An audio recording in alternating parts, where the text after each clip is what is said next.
Ya kita ini belum dewasa dalam berdemokrasi, juga belum bisa menemukan formula aplikasinya, sehingga ketika kita melaksanakannya resikonya lebih tampak daripada produknya kan gitu. Kita masih lebih tampak perpecahannya daripada persatuannya, lebih tampak pecah belahnya daripada keutuhannya, sehingga satu-satunya jalan kita berpikir Indonesia. Jadi mohon siapa saja ke TPS berpikirnya Indonesia. Anda milih siapapun dengan maksud, dengan niat dan doa untuk Indonesia.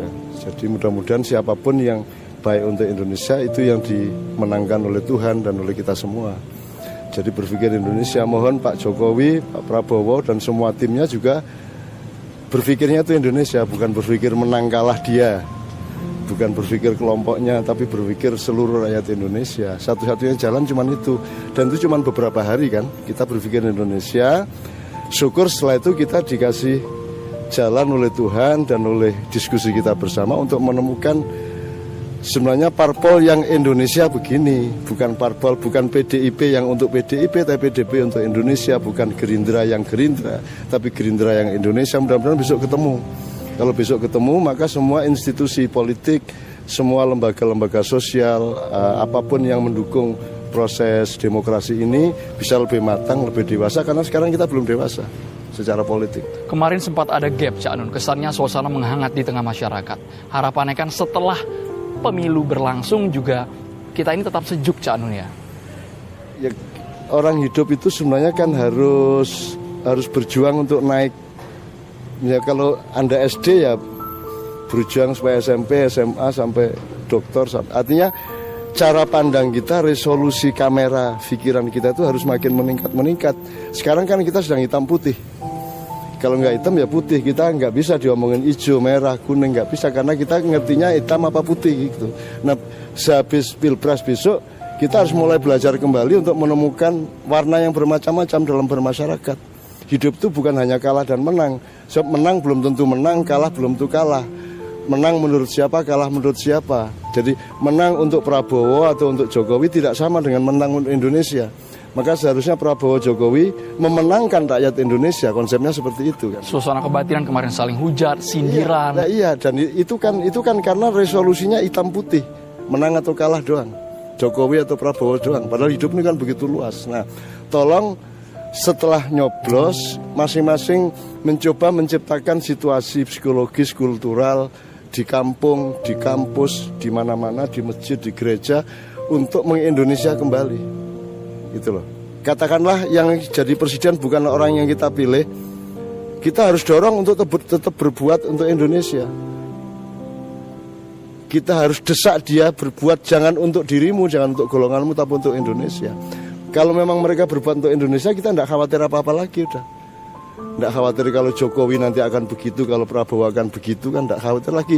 Asal kita punya daya desak kepada setiap pemerintah dan presiden untuk berbuat Indonesia. Bagaimana menata hati itu agar mau menerima gitu, mau legowo siapapun hasilnya ya diterima oleh masyarakat. Itu soal waktu. Dan si presiden yang jadi, yang tidak direlai oleh kelompok yang lain, harus sesegera mungkin dan seintensif mungkin membuktikan keindonesiaannya. Membuktikan bahwa dia tidak menang untuk golongannya, dia menang untuk seluruh rakyat Indonesia, sehingga dia harus bikin policy yang membuat semua masyarakat tidak bisa mengelak. Ini memang baik kok ini untuk kami, untuk kita semua gitu loh. Jadi kan nomor satu, komunikasi si presiden yang baru dengan rakyatnya harus setepat-tepatnya, harus bijaksana. Nomor dua, policy-policynya harus ada 3 tingkat. Ada policy yang mungkin revolusioner, yang sifatnya jangan sampai rakyat terpuruk gitu ya, itu harus revolusioner, harus radikal sedikit. Ada policy yang standar ya, terus ada policy yang sifatnya bijaksana, ini agak lambat-lambat nggak apa-apa. Jadi mereka harus punya skala prioritas. Setiap presiden harus punya skala prioritas di berbagai hal, termasuk mana pembangunan yang harus selesai dalam 1 tahun, mana yang 5 tahun baru jadi, apa yang merupakan rintisan nggak bisa selesai 5 tahun, kita butuh 10 tahun, 15 tahun, bahkan 30 tahun. Nah setiap presiden harus rela bahwa hasilnya mungkin bukan dia yang menikmati atau yang berjasa atau yang tanda tangan, harus, karena ada jagung, ada ada padi, ada jati, Mas. Kalau Anda menanam jagung, Anda bisa panen karena 4 bulan. Tapi kalau Anda menanam jati, yang panen cucu Anda. Jadi dibutuhkan presiden yang sifatnya jati, mau melakukan sesuatu yang nanti yang menikmati adalah generasi berikutnya atau presiden berikutnya. Nah, itu sebabnya negara. Itu yang namanya negara. Makanya presiden harus kepala negara. Terus nanti ada kepala pemerintahan sendiri. Kalau pemerintahan cuma 5 tahun, tapi kalau kepala negara seharusnya dia berpikirnya terus. Jangka panjang, seperti pohon jati. Disebut pohon jati karena dia lebih sejati daripada pohon yang lain. Sejati itu artinya dia abadi. Kayak lagu yang baik, biar 50 tahun orang masih ingat. Tapi kalau lagu cuman gitu-gitu, dia setahun 2 tahun udah hilang. Itu untuk capres ya, untuk para tim sukses, pendukung, relawan di akar rumput ini Cak Nun. Mereka akan kembali kepada mekanisme budayanya masing-masing dan kita doakan, kita dorong. Makanya saya kan bikin forum-forum di mana-mana untuk supaya mengembalikan orang kembali menikmati Indonesia, menikmati hidupnya, menikmati perbedaannya, menikmati pendapatnya yang berbeda-beda, tapi kita tetap bisa gembira, nyanyi bersama dan seterusnya. Itu yang saya lakukan selama ini sampai ke hampir 5.000 titik sekarang ini selama 5 tahun ini. Responnya gimana Cak Nun? Loh, ya kalau rakyat kita tidak ada masalah, Mas. Yang masalah ini kan gampangannya ketua cabang lah. Ya tapi kalau anggotanya tidak ada masalah.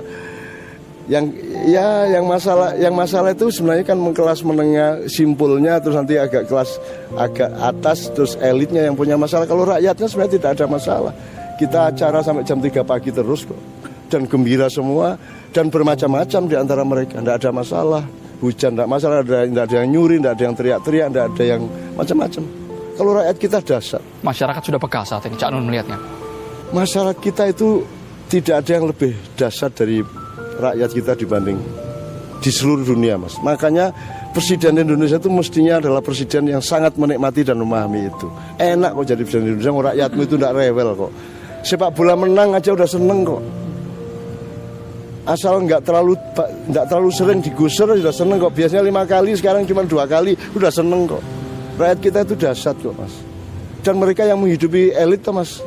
Anda kalau kerja di Tamrin, di Sudirman, Anda makannya di mana kalau kerja di sana? Makanya kan di warteg-warteg di bawah. Jadi rakyat kita itu sangat mendukung secara ekonomi, moral maupun budaya kepada pemerintah dan kaum elitnya. Gitu, Mas. Jadi kontestasi Pilpres, Pileg dalam catatan sejarah ini merupakan pertama kalinya. Gini, gitu kan? yang bertengkar adalah sejumlah kerumunan di sekitar capres, ya Mas ya. Terus nanti ada turunan-turunannya 1-2 tingkat. Tapi doakan kalau sampai ke bawah enggak lah. Kecuali 1-2 mercon yang enggak sengaja gitu. Tapi kalau sampai berubuh ya enggak, sampai sampih kalau bahasa Jawanya ya enggak lah. Ya rakyat kita juga capek, Mas. Orang tuh capek bertengkar juga. Capek sempit, capek cetek. Orang tuh inginnya luas, lapang, nafasnya panjang. Kalau Anda diajak berpikir sempit seperti itu, ya sebentar aja capek. Jadi saya percaya kepada keluasan hidup, maka saya membawa itu kemana-mana sehingga orang kerasan. Itu, Mas. MHI Nun Najib. Cak Nun, terima kasih banyak atas waktunya, Cak Nun. Mudah-mudahan ada manfaatnya. Saya membela Indonesia dan rakyatnya.